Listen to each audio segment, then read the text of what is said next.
The clock on the wall of the cafe read 6 in the evening when the candles on a small cake began to melt, one slow drop at a time, and nobody noticed because nobody else was there. Mila Brooks sat alone at a table set for 12. Her wheelchair angled just slightly so she could see the door, the way she had been seeing the door for the past 2 hours. She was 38 years old that day. The CEO of Brooks Global, a woman whose name appeared in business magazines and whose decisions moved markets. And yet, on the one day she had asked the universe for something small, the universe had sent her silence instead.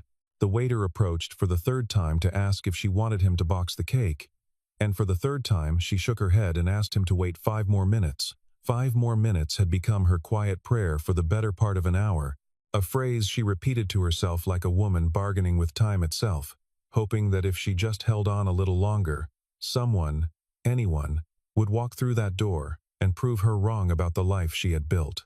8 years earlier, Mila had been a different woman, one who walked into board meetings on her own legs and laughed loudly enough to turn heads in restaurants. She had been engaged to a man named David Pierce, an attorney with a smile that seemed to promise forever. And together, they had been the kind of couple people pointed at and whispered about with envy. Then came the accident. A rainy night on a highway outside the city. A truck that lost control, and a crash that left her spine damaged beyond repair. She woke up in a hospital bed 3 days later to learn she would never walk again. And within 6 months, she learned something else, something that hurt in a different way entirely. David did not leave with cruelty or shouting. He left quietly, the way cowards always do, mumbling something about not being equipped to handle this, about needing time, about a future he could no longer picture. He never came back for that conversation he promised, and Mila stopped waiting for it somewhere around the 2nd year. Her friends disappeared more slowly, but they disappeared all the same. Invitations to dinner grew further apart, then stopped altogether. Phone calls that used to last an hour shrank to polite 5-minute check-ins, then to nothing. People still respected Mila Brooks. They admired her empire, the way she had rebuilt her company from her hospital bed and grown it into something even larger than before the accident. Investors flattered her. Employees feared and revered her. But respect, she had come to understand in the loneliest hours of her life, was not the same thing as love, and power did not keep a person warm at night. This year, against every instinct that told her to protect herself from disappointment, she had decided to try something different. She would throw herself a birthday dinner, a real one, with real people, and she would let herself hope. She had sent invitations to 42 people. Business partners she had known for a decade. Old college friends she hadn't seen in years but still followed online. Distant cousins who sent polite holiday cards every December. She booked the largest table at one of the city's most elegant cafes, the kind with crystal chandeliers and a pianist in the corner, because she told herself that if she was going to risk her heart, she might as well do it somewhere beautiful. The first apology arrived 2 days before the dinner. A text from a board member citing an urgent merger call. The second came the morning of. An old friend, suddenly remembering a flight to Chicago she had completely forgotten to mention earlier. Then came the excuses that blurred together, the ones about traffic, about sick children, about meetings that simply could not be moved, about simply forgetting entirely that today was the day. By 5 in the afternoon, 39 of the 42 had responded with some version of regret, and the remaining 3 never responded at all. Mila checked her watch again, the 10th time in the last hour, the crystal face catching the warm light of the cafe and reflecting it back at her like a small accusation. The cake in front of her had begun to sag slightly under the heat of its own candles, the frosting losing its careful edges.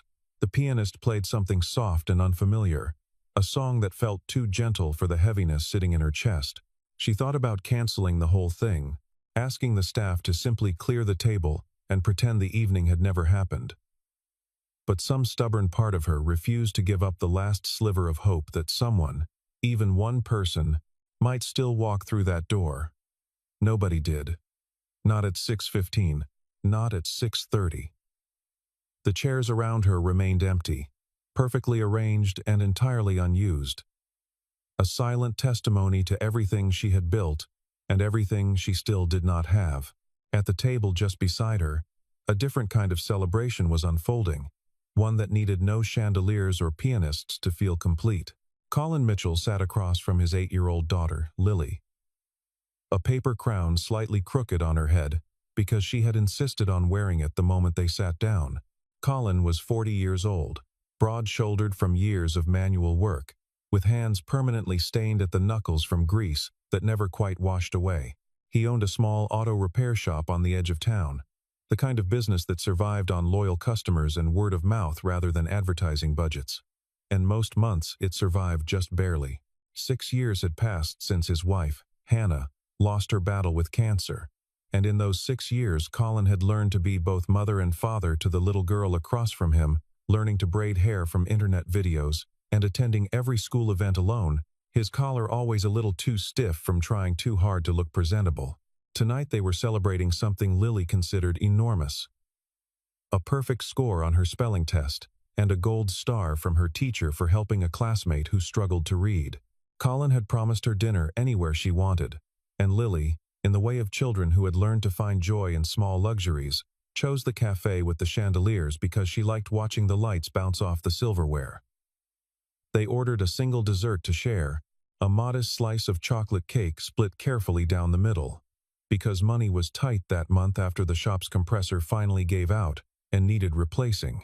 But Lily did not seem to notice the difference between modest and grand. She was simply happy, swinging her legs under the table and recounting every detail of her school day with the enthusiasm only a child could sustain for 20 straight minutes. It was Lily who noticed first, the way children often notice what adults have trained themselves to overlook. She tugged on her father's sleeve and nodded toward the table beside them, where a woman sat surrounded by empty chairs and a melting cake. Nobody seemed interested in eating. "Daddy," she whispered, "why does that lady look so sad?" Colin glanced over, careful not to stare, and felt something tighten in his chest. He watched the woman's eyes drift toward the entrance for what must have been the 100th time that evening. Watched her force a small smile onto her face whenever a waiter passed by, as if performing happiness for an audience that had never arrived. A second waiter approached the woman's table and replaced a candle that had burned down too low, lighting a fresh one with practiced gentleness, the kind of small mercy that restaurant staff offer when they sense something is wrong, but cannot say so out loud. Colin watched the woman's composure begin to crack at the edges, the way a person's face does when they have been holding back tears for far too long, and the muscles simply grow tired of the effort. Her eyes, he noticed, had turned slightly red, rimmed with the kind of exhaustion that came not from lack of sleep but from lack of being seen. He recognized something in her posture that felt strangely familiar, a kind of dignity wrapped tightly around grief, the same way he remembered carrying himself through Hannah's funeral. Standing straight because falling apart in public felt like a luxury he could not afford. Lily tugged his sleeve again, more insistent this time, her young mind already working through a problem her father had not yet decided to solve. "Daddy," she said, her voice quiet but certain, "is today her birthday?" Colin did not answer right away.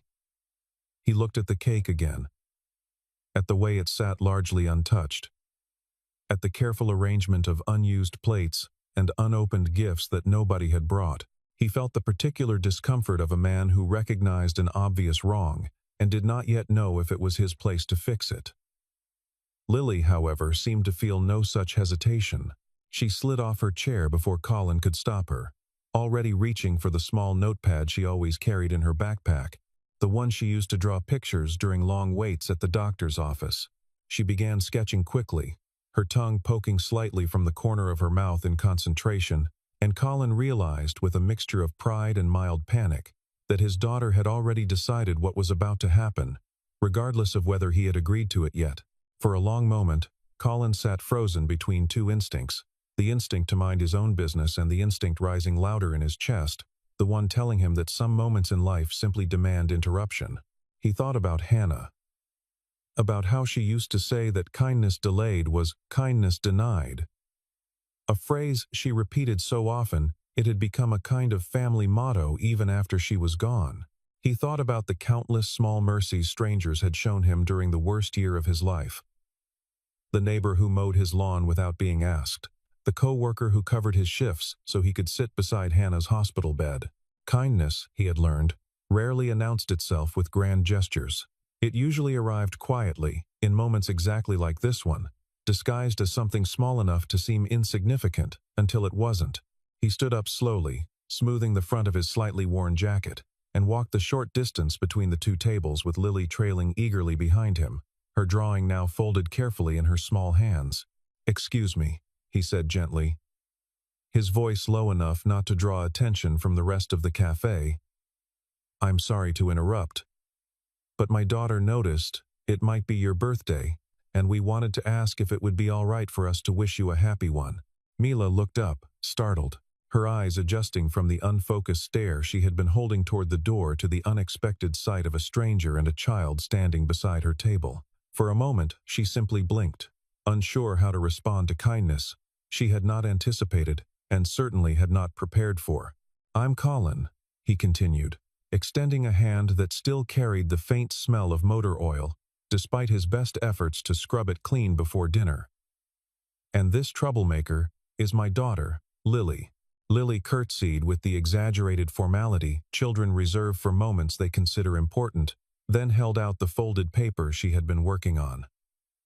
Mila took it with fingers that trembled slightly, unfolding it to find a crayon drawing of a cake far more colorful than the one melting in front of her, complete with a stick figure woman smiling beside it, and the words "Happy Birthday" written in careful, uneven letters across the top.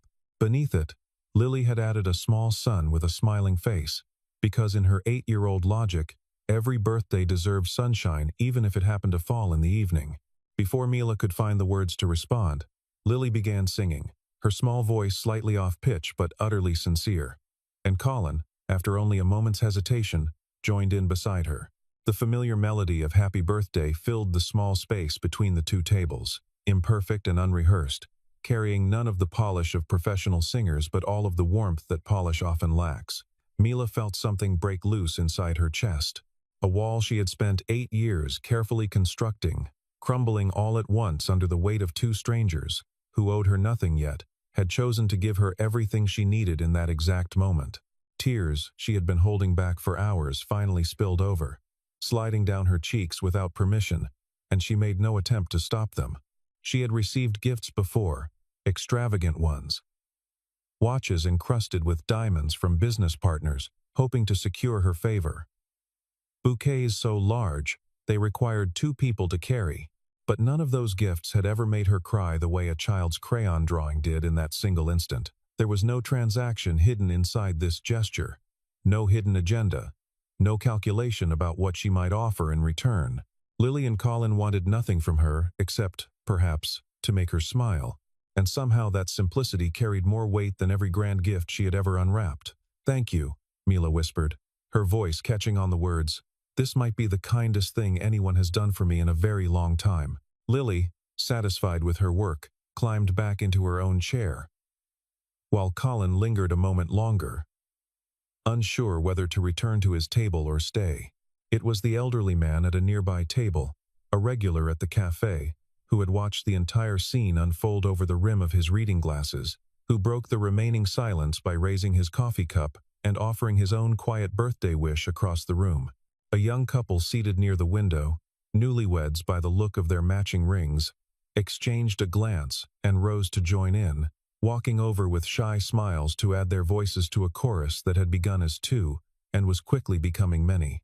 The cafe staff, sensing something rare happening within their walls, brought out a small bouquet of flowers from behind the counter that had been intended for a delivery the next morning, presenting them to Mila with an apology that they had nothing more elegant to offer on such short notice. Within minutes, what had been a quiet, lonely corner of the cafe transformed into something resembling a celebration nobody had planned but everybody seemed eager to participate in. A young woman near the door began recording the moment on her phone, capturing the sight of strangers singing for a woman none of them had met an hour earlier, footage that would later circulate further than anyone in that cafe could have predicted. The cake, finally cut, was distributed among nearly a dozen guests who had not been invited but had chosen to stay anyway, each slice accompanied by laughter and small introductions between people who would likely never share a meal again but would remember this particular evening for years afterward. Mila laughed, a real laugh, the kind that came from somewhere deep and unguarded, a sound she could not remember producing in longer than she cared to admit. Colin and Lily remained at the center of the warmth they had unknowingly created.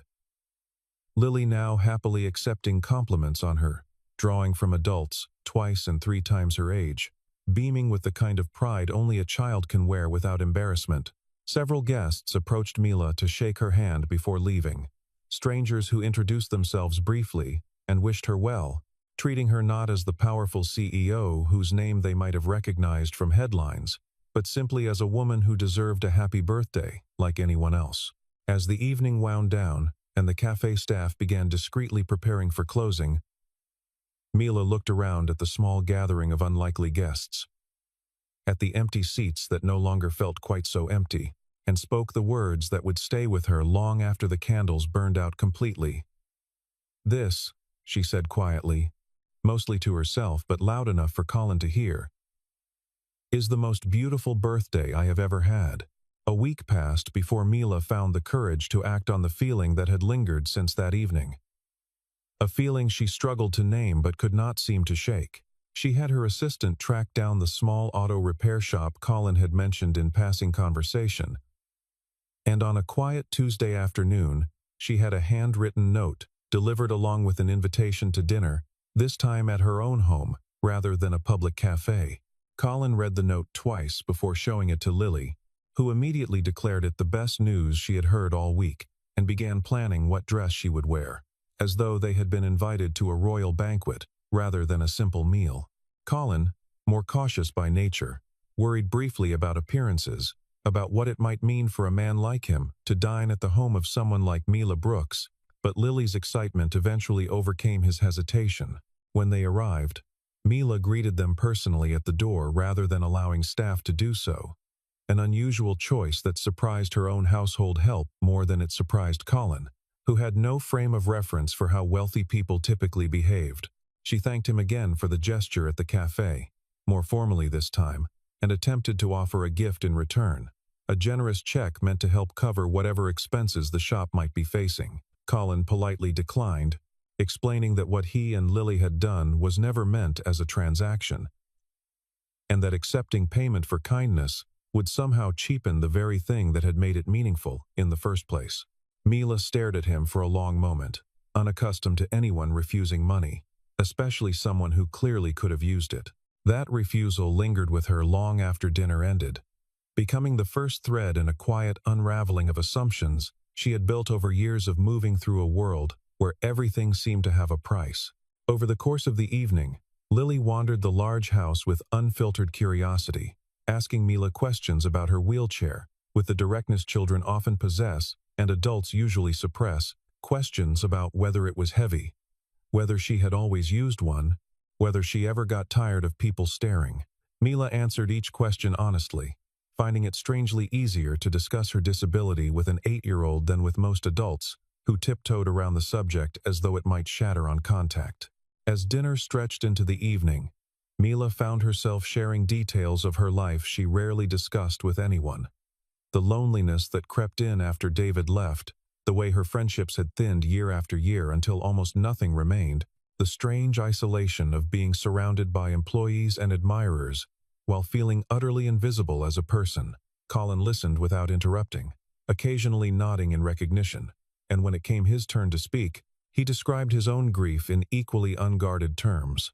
The long months of watching Hannah grow weaker, the helplessness of loving someone he could not save, the quiet terror of becoming a single parent overnight with no manual to guide him through it. For the first time in longer than she could remember, Mila felt the rare sensation of being genuinely heard rather than merely tolerated, her words landing somewhere that mattered rather than disappearing into polite, distracted silence. In the weeks that followed, what began as a single dinner slowly grew into something resembling a routine, casual visits that neither of them planned formally but both began to anticipate.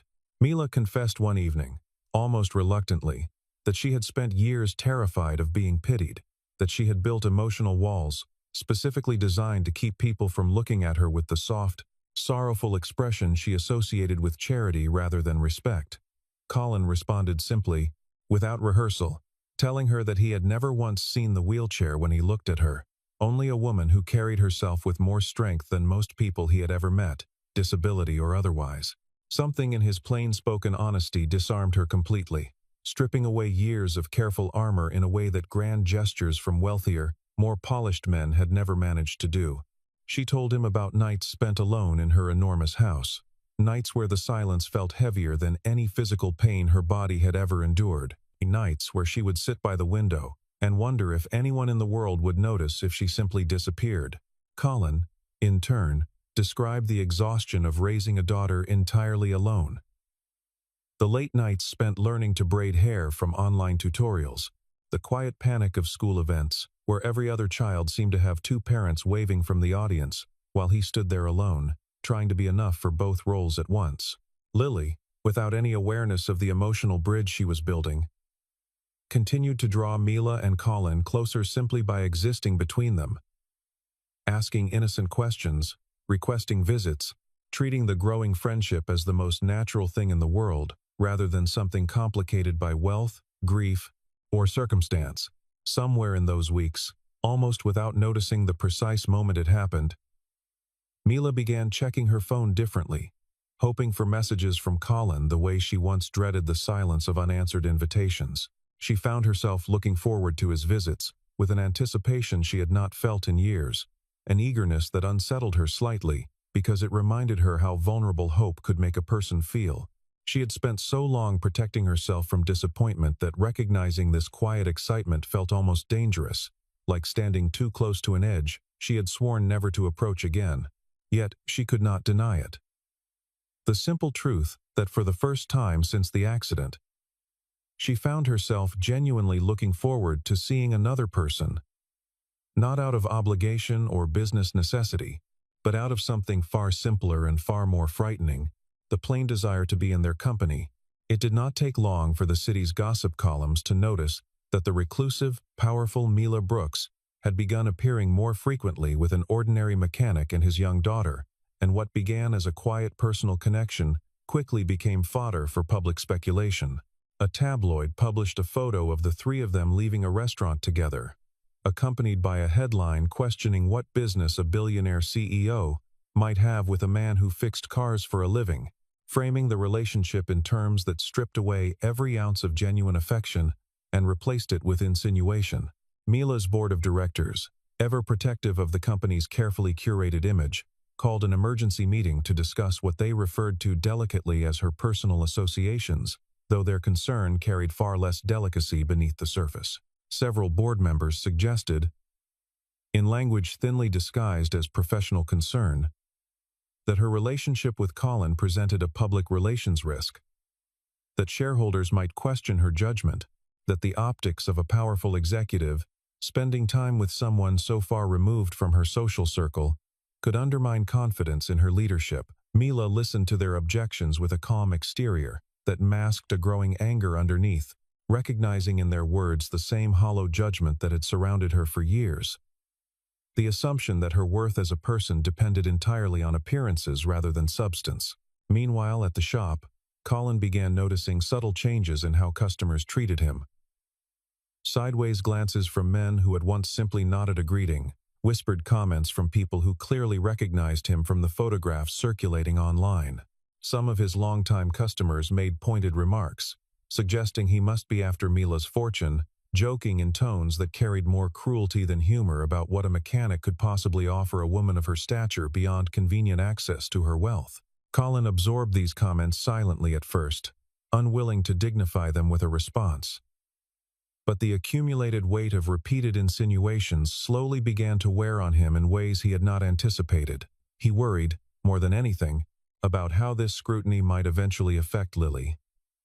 About schoolyard whispers reaching a child who had done nothing more than draw a kind picture for a lonely woman on her birthday. The thought of his daughter becoming collateral damage in adult judgment proved unbearable in a way that personal insults toward himself never had. One evening, After a particularly difficult conversation with a longtime friend who bluntly questioned his motives, Colin made a decision he immediately regretted but felt powerless to reverse. He began pulling away, responding to Mila's messages with shorter replies, finding excuses to decline invitations he would have eagerly accepted only weeks earlier, telling himself it was for the best, even as something in his chest protested the choice. When Mila called one evening, hoping to discuss weekend plans they had casually mentioned, the call went unanswered, and it remained unanswered through 3 more attempts over the following days. She sat with her phone in her lap, staring at his name on the screen, feeling an unfamiliar ache settle into her chest, the particular sting of being abandoned by someone she had only just begun to trust. Confused and increasingly hurt by the sudden silence, Mila found herself doing something uncharacteristic of the guarded woman she had become over the years. She decided to dig deeper into who Colin Mitchell truly was, rather than simply accepting his withdrawal at face value.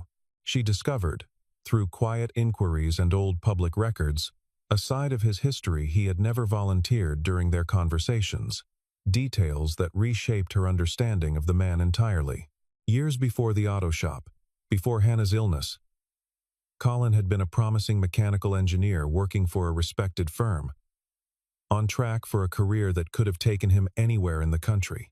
When Hannah's diagnosis arrived, he walked away from that career without hesitation, choosing instead to be present for every appointment, every treatment, every difficult night, sacrificing professional ambition for something he valued infinitely more. After Hannah passed away, Colin never returned to engineering, choosing instead to open the small shop closer to home, a decision that allowed him flexibility to be present for Lily in ways a demanding corporate career never would have permitted.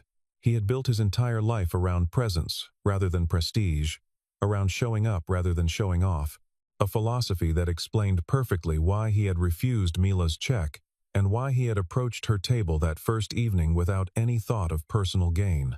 Understanding this, history illuminated everything about his character that had initially seemed almost too good to be genuine, and it strengthened rather than weakened her resolve to reach him, regardless of whatever distance he had placed between them. She decided that waiting for him to answer his phone was no longer an acceptable strategy, and instead she did something she had not done in years. She went to him directly, rather than expecting him to come to her. Mila arrived outside the small auto repair shop on a weekday afternoon, the unfamiliar smell of motor oil and metal filling the air around her as she waited near the entrance, drawing curious glances from mechanics who clearly recognized her from news coverage, but had certainly never expected to see her standing in their parking lot. When Colin emerged from beneath a car he had been repairing, wiping grease from his hands with a rag, he froze at the sight of her, caught entirely off guard by an appearance he had spent weeks trying to avoid.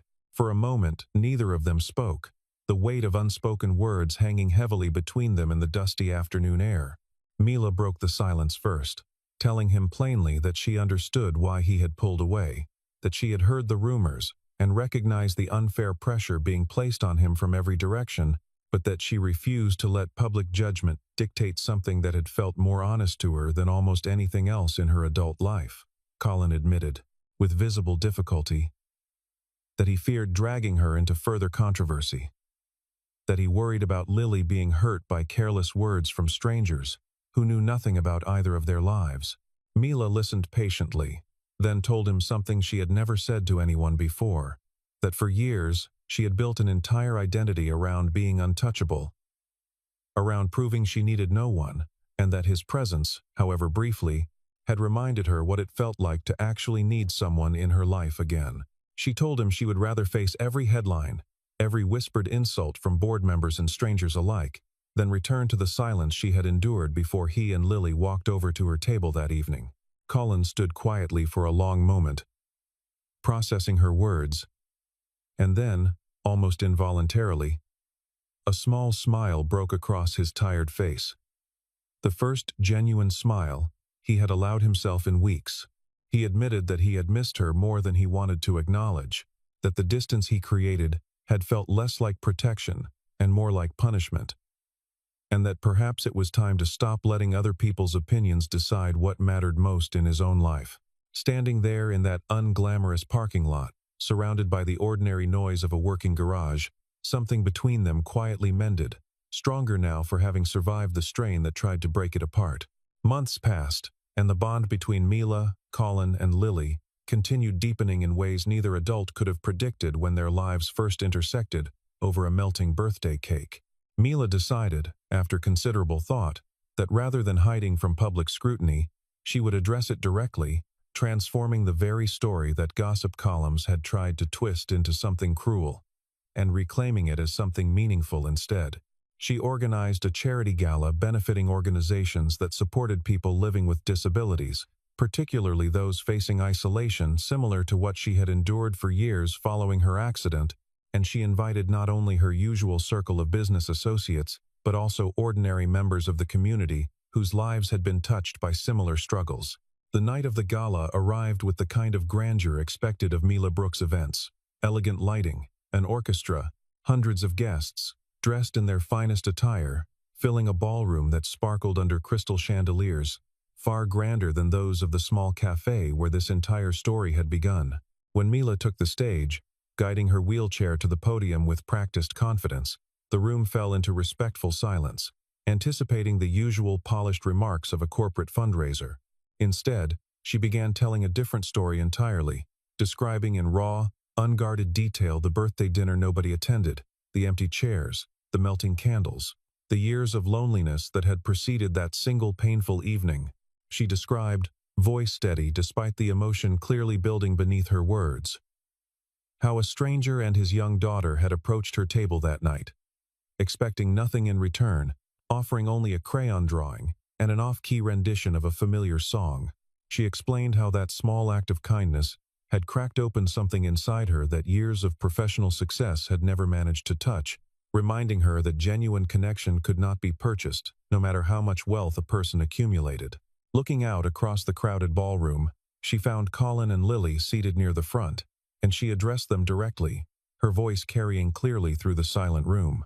"This man," she said, gesturing toward Colin, "and his remarkable daughter saved me from a loneliness I had convinced myself was simply the price of success.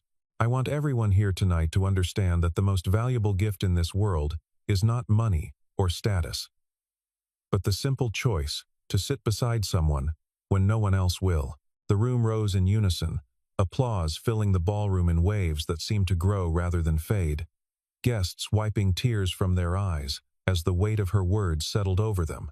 Colin, visibly overwhelmed by the public acknowledgement, struggled to maintain composure as cameras turned toward him, capturing an expression of gratitude mixed with genuine surprise at being celebrated so openly.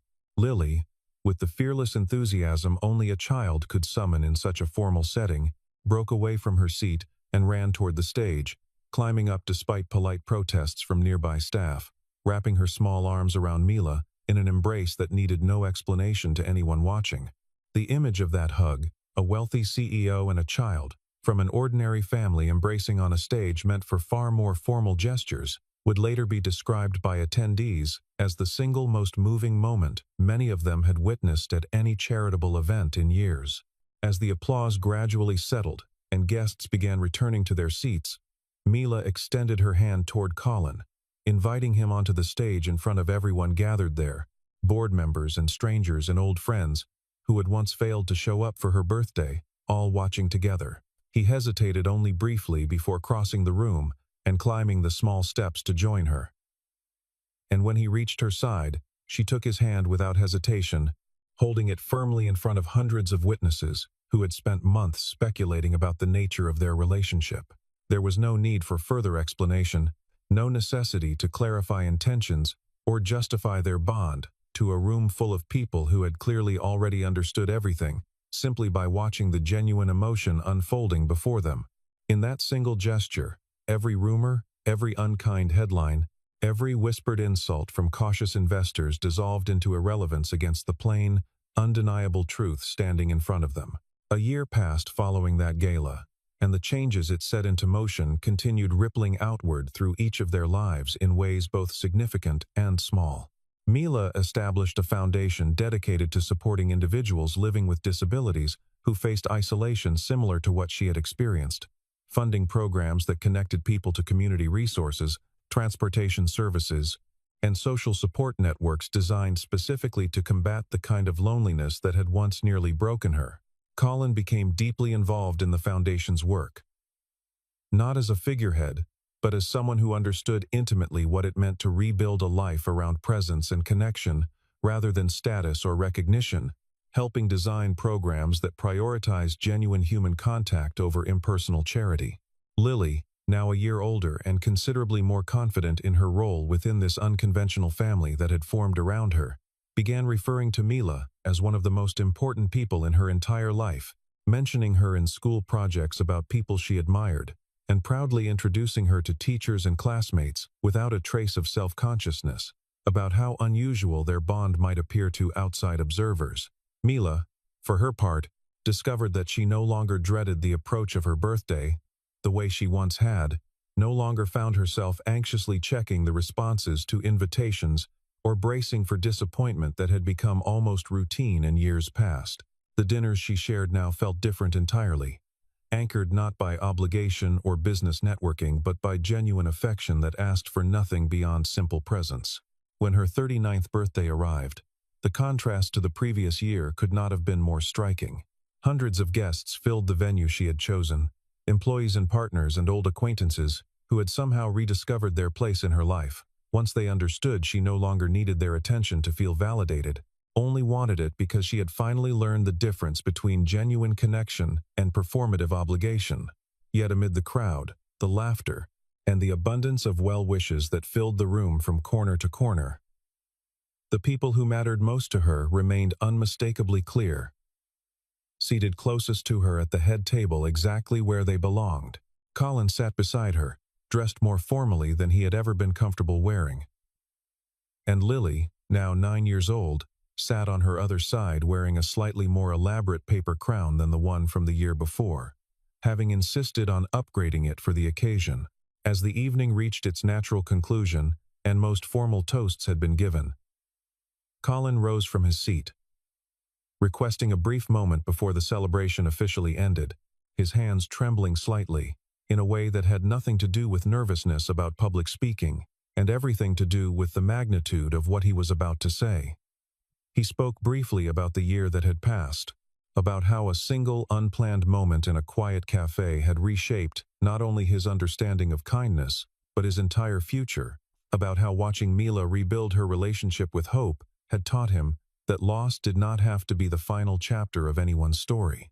Then, without further preamble, he reached into his jacket pocket and withdrew a small box, lowering himself carefully to meet Mila at eye level, asking her, in front of the same room full of people who had once doubted the legitimacy of their connection, to marry him. The room fell into stunned, joyful silence for a brief moment before erupting into applause and gasps of delighted surprise.